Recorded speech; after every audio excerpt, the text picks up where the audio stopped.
Inca এবার ঝাঁপিকে শেষ করতে ঝাঁপির বাড়িতে আগুন লাগিয়ে দিলে দীপ এসে হাতে নাতে ধরে পেলে ইনকাকে। হ্যাঁ বন্ধুরা, এমনটা হতে চলেছে আজকের পর্বে। বিস্তারিত জানতে ভিডিওটিতে লাইক দিয়ে চ্যানেলটিকে সাবস্ক্রাইব করে পুরো ভিডিওটি তোমরা দেখতে থাকো। গল্পের শুরুতে আমরা দেখতে পারবো ইনকা কাকাবাবুকে বলতে লাগলো, আপনি আপনি কোনো কাজ ঠিকভাবে করতে পারেন না। এবার দেখুন না, একবার যদি আপনার নামটা বলে দেন না, তারপর দেখবেন আপনার কি অবস্থা হয়। কাকাবাবু তখন বলতে লাগলো, আমি কি করব, আমি তো চেষ্টা করেছিলাম, কোথা থেকে যে ঝাঁপি চলে এসেছে সেটাই তো বুঝতে পারছি না। তখনই ইনকা রেগে গিয়ে বলতে লাগলো, আপনি এখন এখান থেকে যান তো, আপনার মতো অপদার্থ দিয়ে কোনো কাজ হয় না।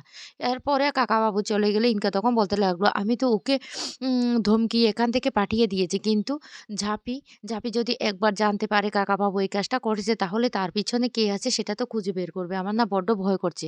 এবার কি সত্যি তাহলে আমি ফেঁসে যাব? কি হবে কিছুই তো বুঝতে পারছি না। এদিকে হাসপাতালে বাইরে বসে আছে এ ঝাঁপি আর জেঠু তখন বারবার করে জ্ঞান ফেরানোর চেষ্টা করতে থাকে। হঠাৎ করে যে যখনই দীপের বাবার জ্ঞান ফিরে আসে, তখন ঝাঁপিকে বাইরে বসে থাকতে দেখে বলতে লাগলো, ঝাঁপি, এই ঝাঁপি।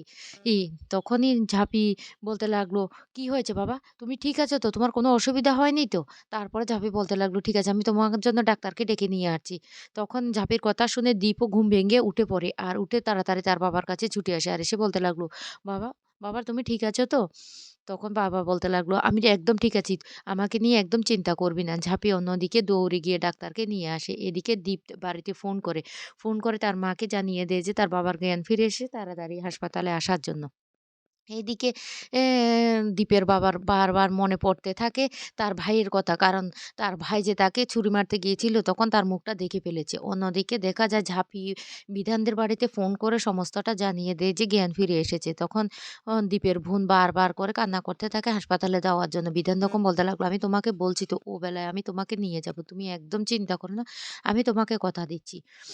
এইদিকে বাড়ির সবাই চলে আসে হাসপাতালে। আর যখন সবাই হাসপাতালে চলে আসে, তখন অন ঝাঁপি বলতে লাগলো, "বাবা, বাবা তোমার শরীরে কিছু হয়নি তো?" ডাক্তারবাবু তখন দেখে বলতে লাগলো, "উনি উনি এখন আউট অফ ডেঞ্জার। উনার আর কিচ্ছু হবে না।" আ দূর থেকে ইনকা বলতে লাগলো, "এবার কি হবে? সত্যিই কি উনি দেখে ফেলেছেন? তাহলে তো একটা সমস্যা হয়ে যাবে। উনি যদি একবার নামটা বলে দেন।" এই সুযোগে কাকাবাবু প্ল্যান বুঝে দাদার পা ধরে কান্না করতে থাকে আর ক্ষমা করে দেওয়ার জন্য বারবার ছলনা করতে থাকে। ঝাঁপি তখনই সেখানে চলে আসে পুজো দিয়ে। আর ঝাঁপি এসে বলতে লাগলো, "বাবা তুমি ঠিক আছো তো? দেখো তোমার জন্য আমি পুজো দিয়েছি।" পুজোর ফুলটা মাথায় ছুঁয়ে দিয়ে বলতে লাগলো, "বাবা, বাবা এবার তুমি বলো তো, ঐদিন মন্দিরে তোমাকে মারতে গিয়েছিল যে লোকটা, তাকে তুমি দেখেছো?" তখন সেই ঝাঁপির বাবা বারবার তার ভাইয়ের দিকে তাকাতে থাকে। ইনকা তখন বলতে লাগলো, "দেখো না, দেখো না সবকিছুতে ঝাঁপির বাড়াবাড়ি। ওকে না শেষ না করতে পারলে আমার শান্তি নেই।" তখন ভাইকে বাঁচানোর জন্য মিথ্যে কথা বলে দীপের বাবা। আর বলতে লাগলো, "না, না রে মা, আমি ঐদিন কাউকে দেখতে পাইনি। অন্ধকার ছিল তো চোখে ঠাউর করতে পারিনি।" তখনই ঝাঁপি বলতে লাগলো, "মিথ্যে কথা, মিথ্যে কথা। তুমি কাউকে বাঁচানোর জন্য মিথ্যে কথা বলছো। সত্যি আমি জানি তুমি দেখেছো, কিন্তু তুমি এখন বলছো না।" তখন বলতে লাগলো, "না রে মা, আমি কাউকে দেখতে পাইনি। কিন্তু উনি স্পষ্ট দেখতে পেয়েছিলেন তার ভাইকে, কিন্তু উনি তার ভাইকে বাঁচানোর চেষ্টা করছেন।"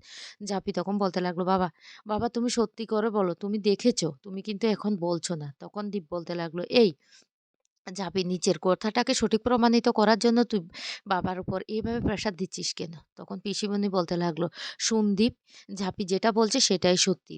আমি দাদার মুখ দেখে স্পষ্ট বুঝতে পারছি দাদা কাউকে বাঁচানোর চেষ্টা করছেন। দাদা, দাদা তুমি কাকে বাঁচানোর চেষ্টা করছো? সে যে হোক না কেন, তাকে খুঁজে বের করতে হবে। ঝাঁপি আমি তোকে বলছি তুই দাদার এত বড় যে ক্ষতিটা করার চেষ্টা করেছে তাকে খুঁজে বের করবি।" ঝাঁপি তখন বলতে লাগলো, "পিসিমণি, পিসিমণি তুমি একদম ঠিক কথা বলেছ। আমি বাবাকে ছুঁয়ে কথা দিচ্ছি। যে বাবার এত বড় ক্ষতিটা করার চেষ্টা করেছে তাকে তো আমি খুঁজে বের করবই। তাকে আমি কিছুতে ছেড়ে দেব না।" এদিকে ইনকা তখন মনে, মনে বলতে লাগলো, "ঝাঁপি আগে তুই থাকবি তো, তারপর না হয় তুই খুঁজে বের করবি। তোকেই আমি এবার পৃথিবী থেকে সরিয়ে দেব। আমাদের রাস্তা থেকে তোকে সরিয়ে দেব। তুই যতক্ষণ না আমাদের রাস্তা থেকে সরবি ততক্ষণ পর্যন্ত অ আমি শান্তি থাকতে পারব না।" এদিকে ঝাঁপি বলতে লাগলো, "বাবা তুমি কোনো চিন্তা করো না। সে যত বড় অপরাধীই হোক না কেন, কে বা কারা তোমার এত বড় ক্ষতি করতে চেয়েছে, তাকে আমি সবার সামনে টেনে নিয়ে আসবো।"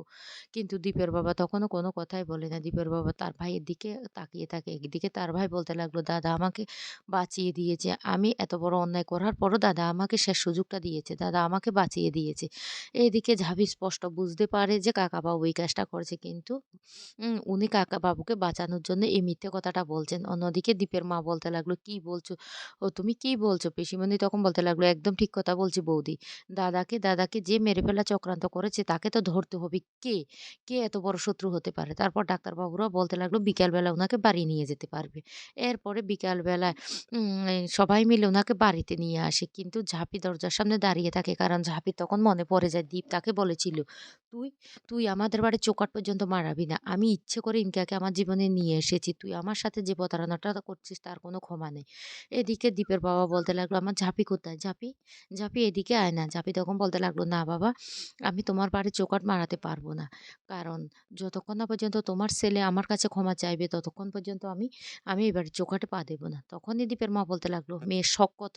আমার ছেলে এ সরি বলবে? সেটা তো হতেই পারে না।" তখন দীপ বলতে লাগলো, "আমি কেন সরি বলতে যাব? আমার সাথে বিশ্বাসঘাতকতা কে করেছে?"